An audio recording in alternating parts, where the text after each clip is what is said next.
પ્રીતિ સાહેબ ભાઈ કે મજામાં ને? મજામાં તો મજામાં. હા, ભણવાનું કેમ ચાલે? એકદમ મજામાં. એમ હું તારા માટે એક વસ્તુ લાવ્યો વસ્તુ. હું તારા માટે એક વસ્તુ લાવ્યો વસ્તુ. તો શું લાવો બતાડો? ના ના પહેલા તમે બતાવો. આ લાવ હું બતાવું તને. આ જો એક છે ગુટખા. તું એક ખાઈશ ને તો તું સ્વર્ગમાં જતો રહીશ સ્વર્ગમાં. તું સાચું કહે? હા, અને તને ભણવાનું બધું જ યાદ રહી જશે બધું જ. 4 गुटखा रोज का काम मेरा रोज का ना किसी ने रोका ना किसी ने टोका। और तू कहतो तो તું મારા માટે શું લાવ્યો બતાવ? તારેનો દમ દૂર થયા પછી પરીક્ષાનો દમ. તને તૈયારી કરીએ છીએ તૈયારી. પણ શીખવાડો. તારે પણ શીખવું છે? હા તો જો પકડો. આ શું છે? આ સિગારેટ છે. બે દમ મારવાના. અને જો પછી કમાલ આવે.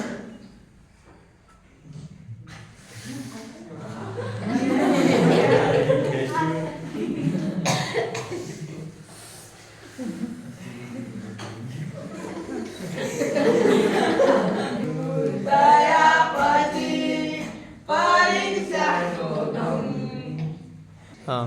પરીક્ષાની તૈયારી. બગડી જાય સિગારેટ થી હોઠ દાંત પીળા અને હોઠ કાળા પડે છે. આપણે સિગારેટ ના પીવી જોઈએ.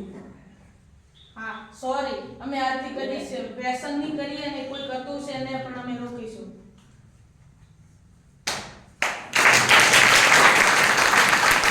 નમસ્કાર. આજે હું તમને વ્યસન મુક્તિ વિશે જે કંઈ કહું તે શાંતિથી સાંભળજો. વ્યસન એ કોઈ પણ પ્રકારની ખરાબ આદત છે જે વ્યક્તિની સુખાકારીને નુકસાન પહોંચાડે છે. વ્યસનથી અનેક બીમારીઓ થાય છે, અનેક રોગો થાય છે. વ્યસન એ શારીરિક અને માનસિક રીતે વ્યક્તિને નુકસાન પહોંચાડે છે.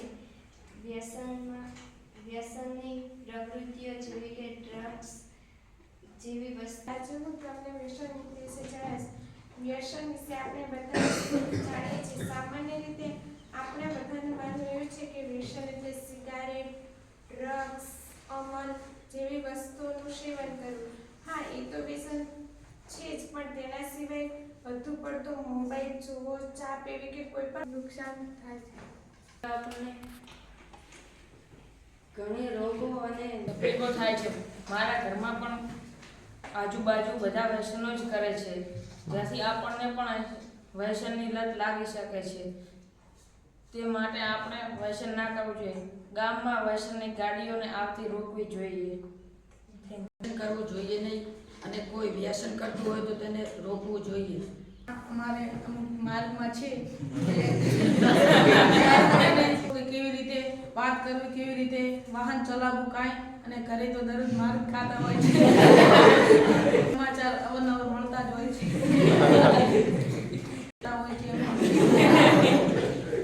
ને અલગ અલગ વ્યસનો કરતા હોય છે. વ્યસન એ કોઈ પણ વ્યક્તિની જિંદગીને બરબાદ કરી નાખે એવી વસ્તુ છે. વધારે પડતો મોબાઈલ દેખવો તેમની આંખોને ખૂબ જ નુકસાન પહોંચાડે છે. અને આજના સમયમાં નાના બાળકો પણ મોબાઈલ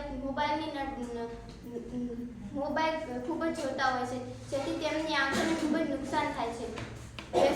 વ્યસનમાં બીડી, ગુટકા, વધારે પડતો મોબાઈલ આ બધું તેમની જિંદગીને બરબાદ કરી નાખે છે.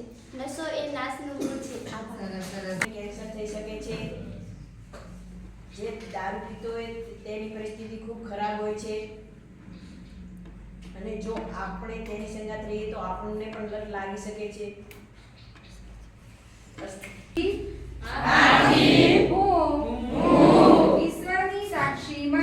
ઈશ્વરની સાક્ષીમાં પ્રતિજ્ઞા કરું છું કે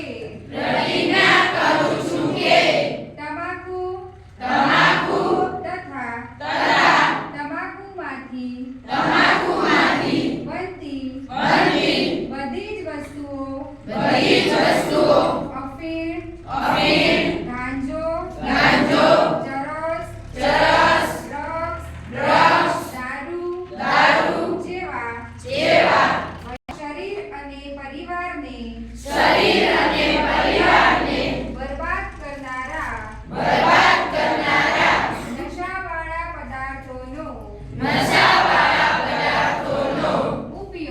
ઉપયોગ જીવનભર નહીં કરું